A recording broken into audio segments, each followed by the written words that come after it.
How's this for a stat of the day? UCLA ran as many offensive plays as Ohio State scored points. Ohio State, 48 points. UCLA, the Buckeyes held them to 48 offensive plays. The Buckeyes, on the other hand, were able to run 67 plays today, so 7 over their average. I want to read you my halftime notes real quick about Julian Sand. So the halftime notes on Julian Sand: 18 for 21, 86% completion percentage, smiley face, 7-yard average.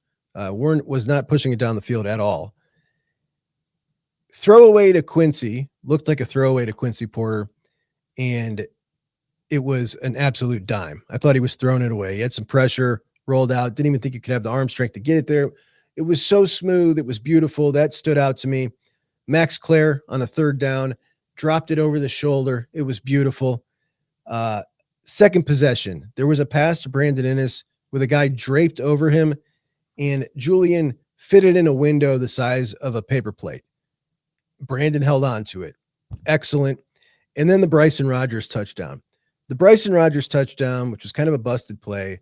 Everybody was in coverage. The guy falls down that's guarding Bryson. Bryson's heady enough to extend the play and come back. It was a great connection. So happy to see Bryson get that touchdown, by the by. Awesome to see. But Julian was fantastic in the first half. Fantastic. And then, well, obviously we saw Jeremiah in the first half. Jeremiah had 4 receptions for 40 yards in the first half. Then the second half, we've got no Jeremiah. No Jeremiah in the second half. I do want to talk about Jeremiah's catch, guys. That one-handed catch, we've seen a lot of Jeremiah one-handed catches, and as far as like degree of difficulty, that one didn't look like anywhere near the most difficult he's ever made, which I think is a testament to how ridiculous he is. I mean, it looked like it was so easy for him to do that. I felt like this one, he just looked like a giant. He just looked like a giant. And I don't know if he's grown. He just looks bigger, man. The ball looks smaller in his hand. It just looked so easy. It was so weird. It was so like routine and easy that I was just like, this is just not possible to make that look so easy. Man, the guy is so different. Fun to watch. And obviously, when you take him out of the game, you certainly see how much value he brings to the entire offense. Just his presence. Everything is so different with that dude in the game. But when we talk about the wide receivers, and this has been a running theme and conversation about Brian Hartline for years, the lack of rotating wide receivers in. Could it be detrimental if you need to play these wide receivers in a high leverage moment? This was kind of the first time we got to see the whole crew behind the top dogs out there, and it looked kind of clunky. It looked out of rhythm.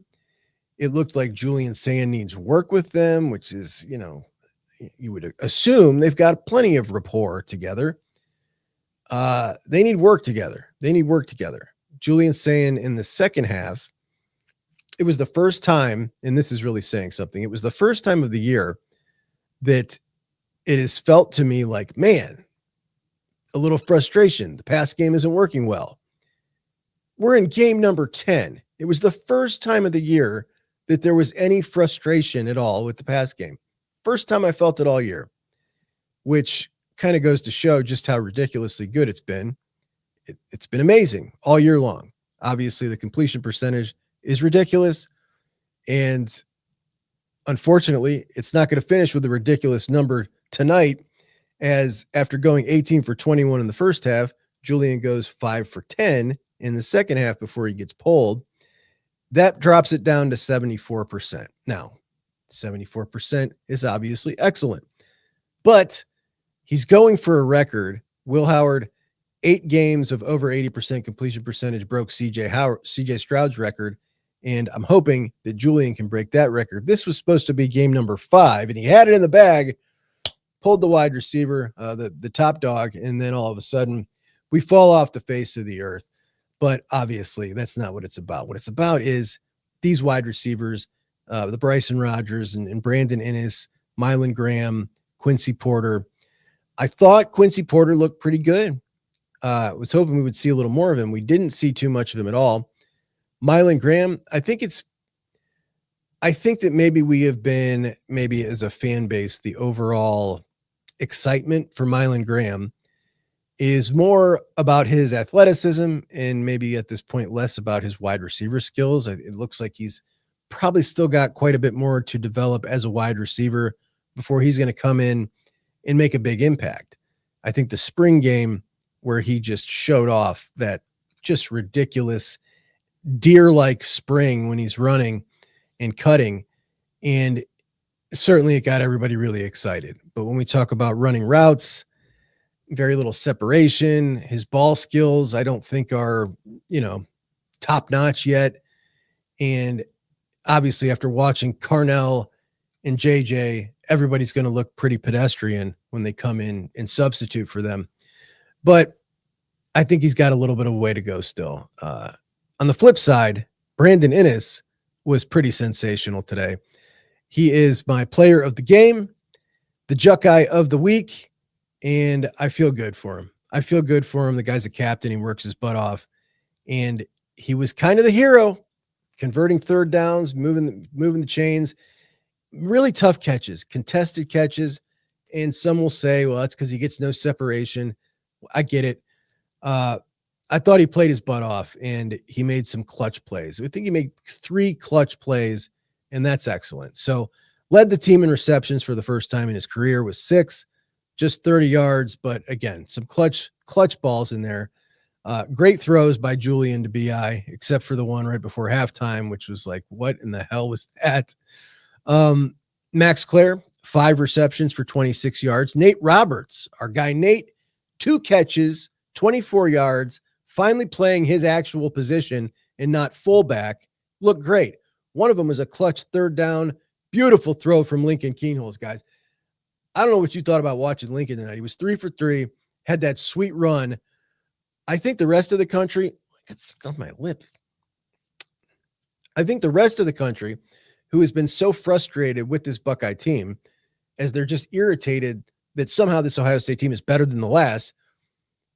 If they were watching at the end of the game and they saw Sayin go out and then watch the backup quarterback come in and throw a 24-yard laser from the opposite hash to the sideline to Nate Roberts, they were just probably pretty furious, man. They were probably pretty furious because it looks like if the top dog goes down, these Buckeyes have a more than competent quarterback. He looks like a pretty doggone good quarterback.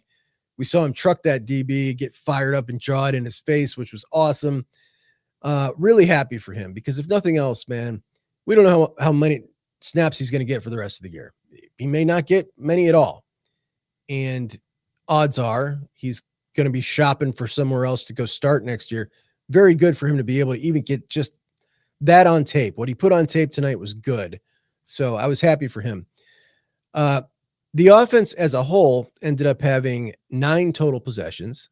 In the first half, they went touchdown, field goal, touchdown, touchdown. Then you had that shanked punt right into Caden Curry's chest.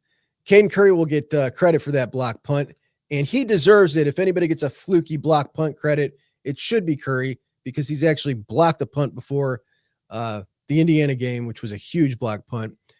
And the Buckeyes end up getting a 5th possession. So they steal a 5th possession. They run it down, and they get one play. You get one play, and that's the one to Brandon Innes. And Ryan Day was so furious. Julian threw this fade ball that he later said he threw it too quickly, and he needed to put more air on it. But he was asked why Ryan Day was yelling at him, and Ryan Day was really yelling at him. He was so hot. First time I've seen Julian get the full-on Kyle McCord treatment, which, Ryan Day and Kyle McCord, like that kind of tension, it felt like that, I don't know, probably every game. And it seemed like it was kind of an untenable situation between those two, which is why I felt like it was just a mutual parting of ways, and it was probably best for both parties. But that was the first time I think we've really seen him get that furious with Julian, was a couple times today. And he is rough on his quarterbacks, man. But about that throw, Julian said that there was a check down they were working on, and he should have taken the check down. So you end up kicking a field goal there. So 5 possessions in the first half. You scored on all 5. 3 touchdowns, 2 field goals. And that is obviously really damn impressive. When we look at the last couple of games, I think Ohio State has had 8 possessions and scored on 6 of them with 4 touchdowns. So right on pace. And then you roll into the second half. No Jeremiah in the second half. On possession number 6 and 7, you punt and then turnover on downs. On possession 8 and 9, touchdown, and you end up finishing with 7 scoring drives in 9 total possessions, 5 of them touchdowns, 2 of them field goals, 1 of them a special teams touchdown, which was amazing. The Buckeyes break the curse. 15 years since they have returned a kickoff for a touchdown. I could not believe it when I saw Lorenzo bringing it out. And Lorenzo, Ryan Day said in his press conference afterwards that Lorenzo said, "I knew once I brought it out, I had to score." And Day said, and I agreed. Obviously, Day doesn't want to do kick returns. That's not a thing we do. But he took it out, and I'll be darned if he didn't score, which, again, another awesome moment for a really, really good dude that everybody loves. That was really cool to see, and an amazing return. And now you can reset the clock. Last year, you got the punt return. This year, that was after 10 years. This year, the kickoff return. Boom. We may not see another one for a very long time, but we reset the 10-year and the 15-year clock. But yeah, couldn't believe my eyes. So exciting to see. Unfortunately, my brother kind of ruined it for me. I commented on the defensive play before that kick return happened, and he said, "Oh, you haven't seen? You're behind." And then he said, "Enjoy." So I knew something great was about to happen. Then I watched the kickoff, and there it is. I knew as soon as he hit the 10, I was like, this is going, isn't it? Anyway, let's get to the injury situation. So through the first quarter at Purdue, Carnell Tate was on the sidelines. He wasn't on the injury report, hadn't been in the game, and everybody starts buzzing, and then they start talking about it on the broadcast. Carnell Tate's not played yet. Afterwards, we find out that Ryan Day, well, we don't find out. Ryan Day said there was a little bit of tightness in warmups, so they kept him out. And everything about it just seemed a little mysterious, right? Was it maybe a disciplinary thing? Was there something else to it? Did they know ahead of time, or did he really just get tight in warmups? And they said, okay, he's tight. Let's not play because we don't need him to win the game. That's for sure. Well, all week goes by this week. Don't hear anything about the injury. Ryan Day's not asked about it Wednesday by any of the press. And rumors start swirling on Friday about Carnell Tate potentially sitting out extended time or pulling a Jackson Smith and Jigba, and you're not going to see him again. He's essentially done. And this is just swirling everywhere, man. And people are wigging out. Is this true? Is this true? Is this true? And then Saturday morning, you start to hear JJ might not play today. And then the availability comes out and JJ is questionable. It's like, wait a minute. No Carnell, no JJ. Carnell was on the not available report as well. So now you're talking about both of them out in this silly rumor about Carnell, which is not true.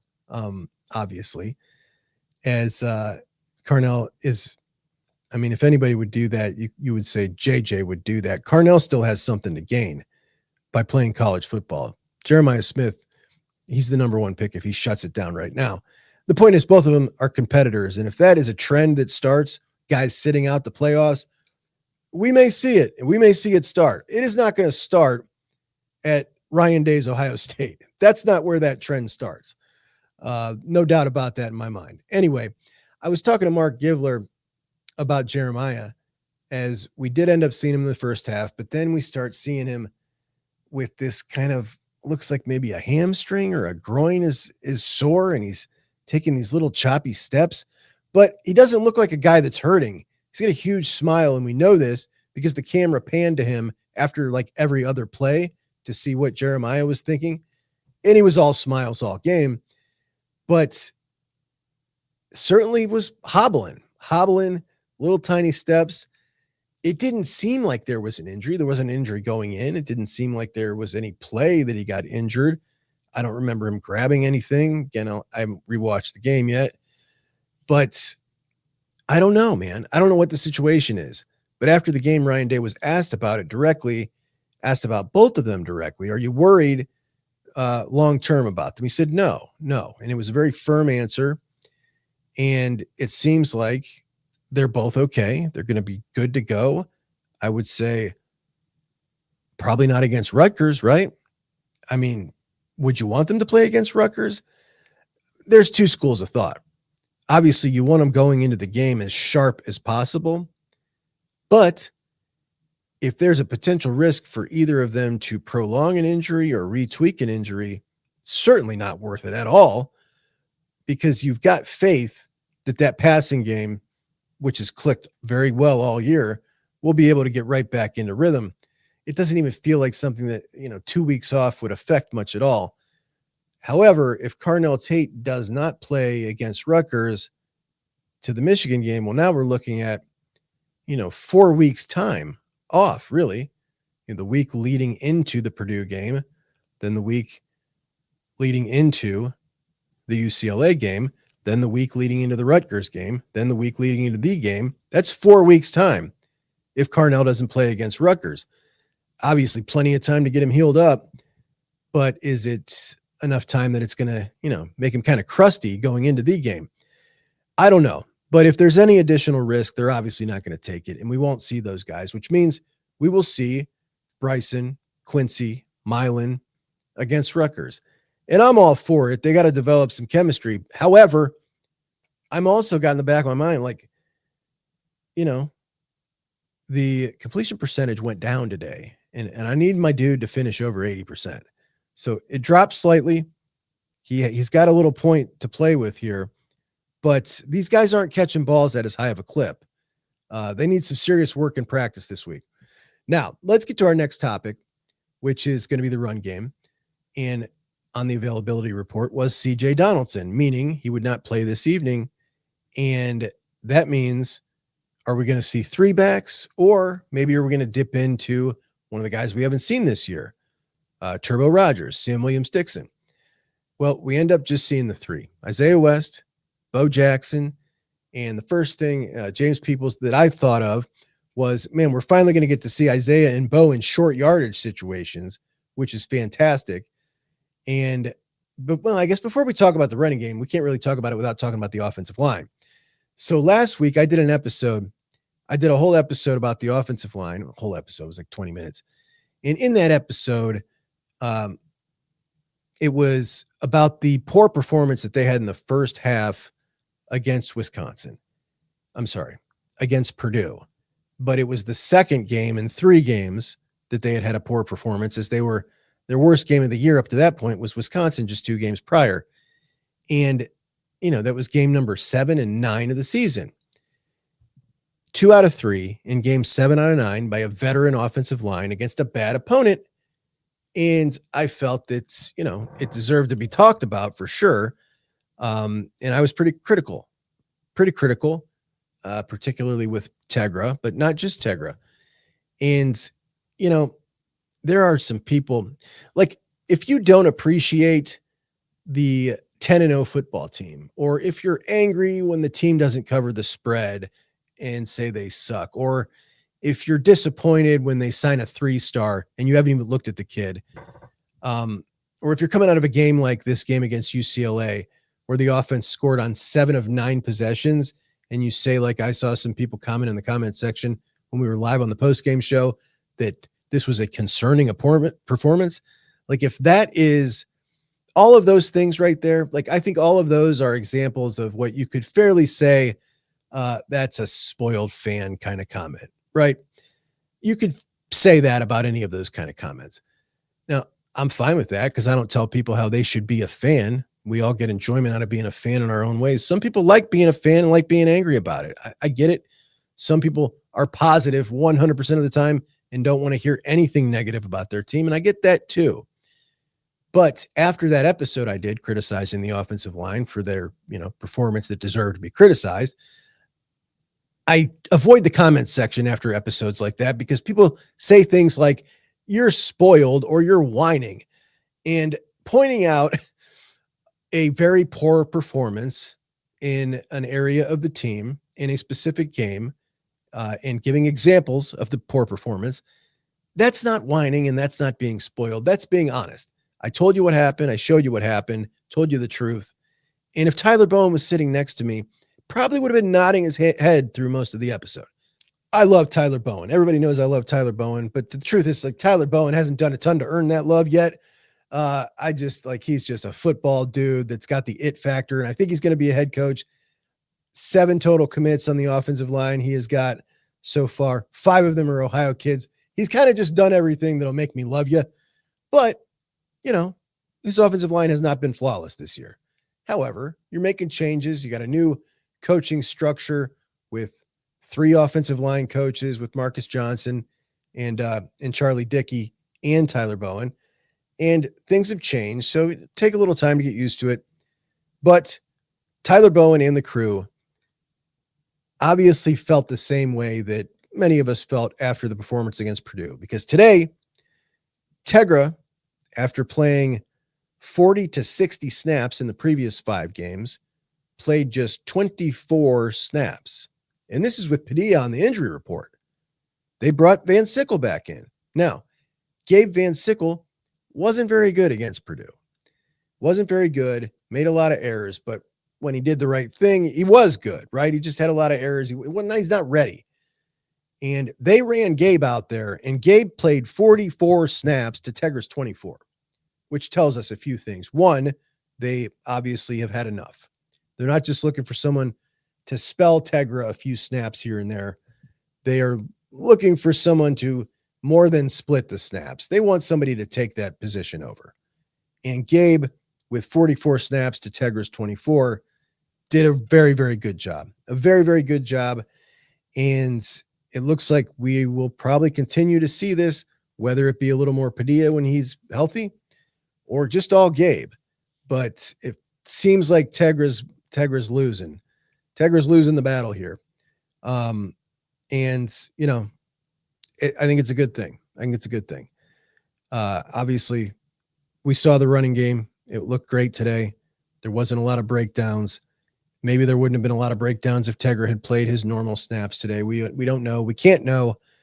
But we do know that it did look good with Gabe in there. And look, Tegra's had 26 starts now in his career. 26.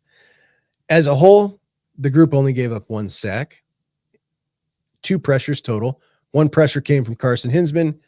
Phil Daniels gave up the sack at right tackle, which Phil Daniels also coincidentally the highest rated run blocker on the team per PFF by 10 total points, which is a ton, which is also what I said in the video. Phil Daniels is an excellent run blocker, nasty, awesome, but doesn't do great on an island in pass protection. Very poor footwork. His feet are all out of whack. He gets his shoulders square to the sideline and get beat inside all the time, which is why I think he'd be a fantastic guard. Getting him off that island, focusing on the run blocking, and now he's got some help here to his right and his left in pass sets. And nonetheless, whatever they did worked. He did great today. They did it all without Padilla, and they were great. And as for the running backs, Bo Jackson, his best game of his career. 15 carries. He was fantastic. So much juice, man. Like he was shot out of a gun every time he had the ball. 112 total yards, an average 7.5 yards a carry, and a touchdown. 3 runs over 10 yards for Bo. He averaged 5.6 after contact, and he caused 5 missed tackles. Amazing performance. And he just looked like he had so much burst. He looked like a truly elite running back tonight. On the season, he's now up to 6.6 yards a carry, 720 total yards, but just 3 touchdowns as he consistently gets those touchdowns vultured, but not tonight. And I've been waiting for this one because I have been waiting for the 224-pound Bo Jackson, who is faster and more powerful than any other back on the roster, to show today that he is the best short yardage runner. And I think he did just that. pulling an Isaiah West with 6 guys carrying him, or he was carrying 6 guys 4 yards down the field into the goal line, and then got it back on the next carry and smashed through so quick through a seam that they didn't have time to react. Excellent short yardage runner is Bo Jackson. I would love to see him be able to keep that possession when he's down there to be able to score his own touchdown. Isaiah West was also excellent. 8 carries for 61 yards, 7.6 a carry. That puts him at 5.6 per carry on the year. Got his second touchdown of the year. And the 3 games that Isaiah West has played, the 3 games that Isaiah West has had 8, 10, and 10 carries this year: Wisconsin, Purdue, and UCLA. The rest of the games, it's been like 3 carries, 4 carries. But when he's been able to get into rhythm, 8, 10, and 10, those 3 games, he has averaged 6.6, 7, and 7.6 yards a carry. So whenever he's gotten a rhythm, he has produced big time. And I think that's important. I think his vision is so good. Does not have the explosion that Bo has, but he has the patience, the vision, and the burst. He's got the burst. Doesn't have the breakaway speed. He's never going to hit a 70-yard touchdown. That's not going to happen. But he is a really, really damn good running back. And then you got Jimmy DePeeples. Jimmy DePeeples had the second best game of his career. The second in a row best game of his career. I thought that the last game was the best game he's ever had. And then he trumped it against UCLA. He was excellent. He obviously had the great hurdle run, which will stand out. But I think it was actually his carry right before that on the left side that was even better. He rushed for 42 yards on 6 carries, 7 yards a carry, all 3 of them over 7 yards a carry on the day. He had 1 run of over 10 yards. Isaiah had 2. Bo had 3, bringing their total as a group to 6 explosive runs. And I thought James was really good. And I had somebody on the live show say, no, Juck, Juck's been hating on him. You need to stay on that side. And what he's saying is that my opinion has been critical of James this year. Therefore, now that James had a good performance, I shouldn't say James had a good performance. I should say something critical. I should stick with that. That to me would seem like it's a personal thing. It clearly is not. I call it like I see it. James had a great performance. I'm going to say here that James had a great performance. Just like I said, CJ Donaldson last week had his best performance in his time at Ohio State and actually looked like a good power back rather than just a big back that got inserted into that role because he's large. James had a great game. And I will absolutely praise anybody that has a great game. I feel great for James. James grew up a Buckeye fan, man, in Texas. However, when I'm breaking down a talent, that's just what it is, breaking down the talent.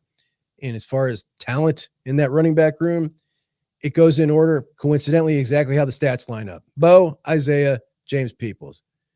Gap, CJ Donaldson. That's how it goes. Anyway, the point here is, the incredible point is, these guys rushed for 222 yards on 31 carries and 4 touchdowns with 6 explosives. It's the best performance we've seen by the backs all year. They all look great. They all look capable. And that's the important part.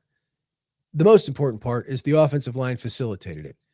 The number of times they got hit in the backfield, the previous game against Purdue versus this game against UCLA, it was night and day. So something to be excited about. And when we talk about momentum, like I want to see momentum in the run game much more than the passing game. I believe that's there. I want to see it in the run game. I think we're seeing it. All right, to the defense. The Ohio State defense is just smothering. They're smothering. Matt Patricia didn't do anything special.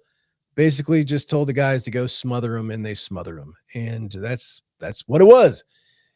At times, it's like, it's so inevitable that the offense is going to get smothered.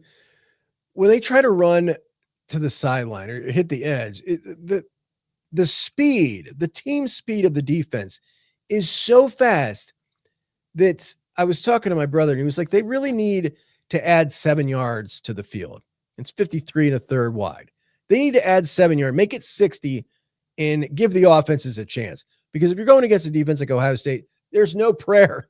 You need to space them out more. And he makes a good point. But they don't get that this year. So that's not going to be happening. They got to deal with this defense. One of the things I was hoping to see coming into this week was the continuation of Zion Grady and his snap count going higher and higher. Had himself another career high, 18 snaps, got himself a few tackles, and Bo Atkinson, 17 snaps. So he beat Bo Atkinson in snaps again, second week in a row, which I think we will hopefully continue to see that more and more. We need to see some big time improvement out of Atkinson as the year goes on and in the offseason. He's got to be better for next year. We are seeing some quick, big improvement from Zion Grady. Eddie Houston, Baby Huey, played just 14 snaps to Ty Malone's 28. Both played pretty well. Ty Malone, another really good game. We'll go everybody's snap counts and stats on the defense here, probably Monday's show. But Devin Sanchez was a big topic of conversation after the game. Devin was targeted 6 times, gave up 5 completions for 85 total yards and a touchdown, also credited with a missed tackle. The touchdown was a rub route, and if we're being honest, he was beat long before the rub came, though it did hit him. And the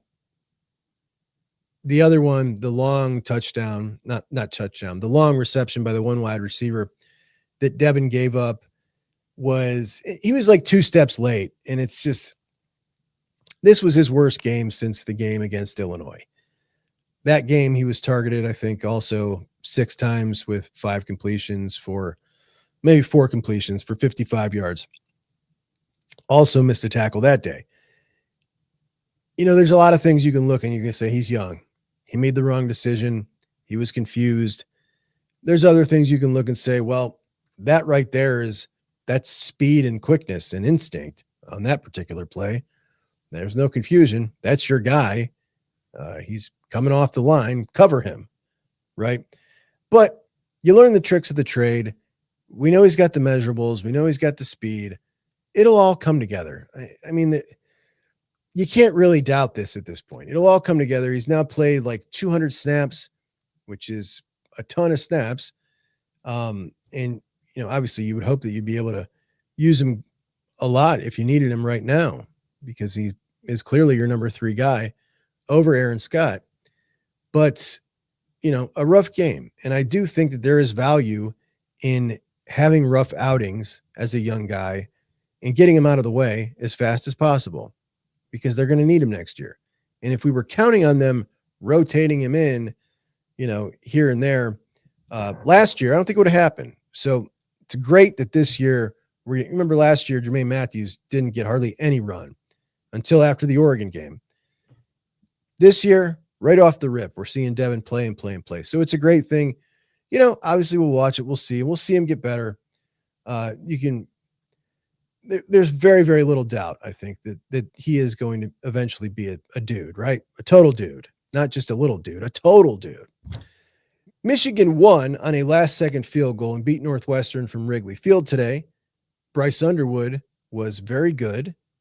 And as much as I wanted to see Michigan lose down the stretch as I was watching that game, it is better that they won the game, because Ohio State's win has more value. Ohio State's win has more value. Forget the resume standpoint. It's not what I'm worried about. The value in it is keeping Michigan from getting to the playoffs. Now, all they got to do is beat Maryland. They get to the game, and if they beat Ohio State, they're in the playoffs. The stakes couldn't be any bigger for them. They win, they're in. They lose, they're out. And it also puts the added pressure on Ohio State. Are you going to let them make it to the playoffs and beat you? And I want all the pressure. I want all the smoke, just like last year going into the playoffs. I wanted them to have the absolute toughest road possible, the toughest bracket possible, because I didn't want anybody to be able to say a damn thing. If you're going to go and make this thing after 2 losses and losing to your rival, I want you to go through the roughest gauntlet that bracket could provide, so nobody can say a damn word. And they did it. And that's the same way I want this game. And it looks like we're going to get it. Texas A&M Texas A&M and Marcel Reed fourth in the Heisman odds heading into the day, get themselves down 30-3 at halftime against 3-6 South Carolina. And you might say that sounds pretty similar to the Penn State Indiana situation. Not so fast. Texas A&M was at home and they got themselves down 30-3 to a 3-6 team. Now, last week, all we heard all week was how good Penn State actually was. Actually, Penn State's really good. They got all these NFL players. And what Fernando Mendoza did, coming back to beat them, was worthy of the Heisman. This week, it's Marcel Reed, who came back in the second half, brought his team to victory after getting them in a hole of 30-3 in the first half at home. And man, the talk was just as hyperbolic. I even heard some of the same people who were talking the stuff about Mendoza saying it about this dude. And it's like, it's embarrassing. It's very childish. You know what I mean? Like, this just happened. And like, oh my God. It just seems so childish to me. Anyway, Julian didn't help his case today. Didn't help his case. You didn't get many stats. You got another win, another blowout win, but people will just point to the schedule. The schedule sucks, yada, yada, yada. I don't like the way this sits right now. I really don't. It feels like they want anybody but boring Julian and boring Ohio State. And if you say anything about it, they say, oh, poor persecuted Ohio State, things like that. It's just starting to feel like a losing battle, man. It really is. But we'll see what happens, guys. We'll see what happens. We'll see how they react after the game. That'll tell us. How they react after the game will tell us if a victory in the Big Ten championship will win it or not, I think. Now, a big-time announcement today as Eli Johnson committed to the Buckeyes. Eli Johnson, a top 100 overall player in the class of 2027, 6'3", 200-pound safety. Matt Guerrieri is just this guy. When we look at what he's done since he's been to Ohio State, like when he came in, I don't think anybody looked at that guy and thought that dude's going to be an ace recruiter. He has been an ace recruiter.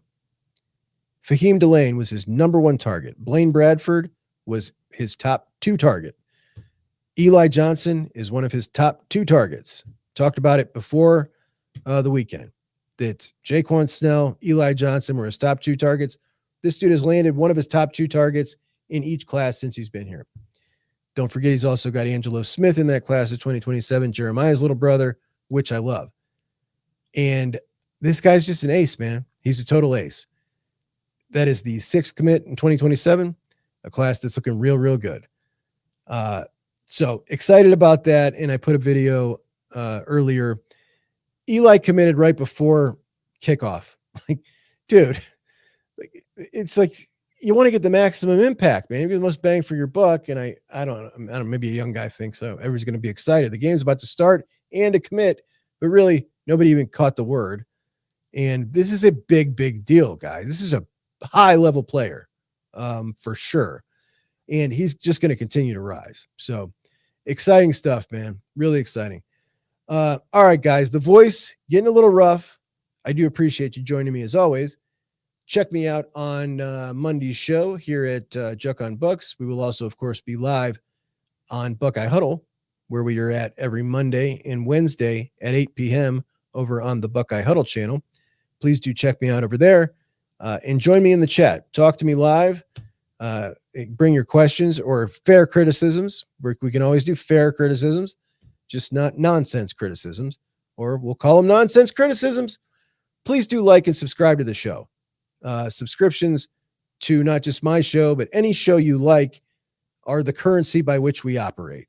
That's what makes the engine run. We need the subscription. And if you like the stuff that we put out, me, anybody else you like that you watch, please subscribe to their channels. And I appreciate you guys so much. Please have a fantastic Sunday. We'll talk to you soon. Juck on Bucks out.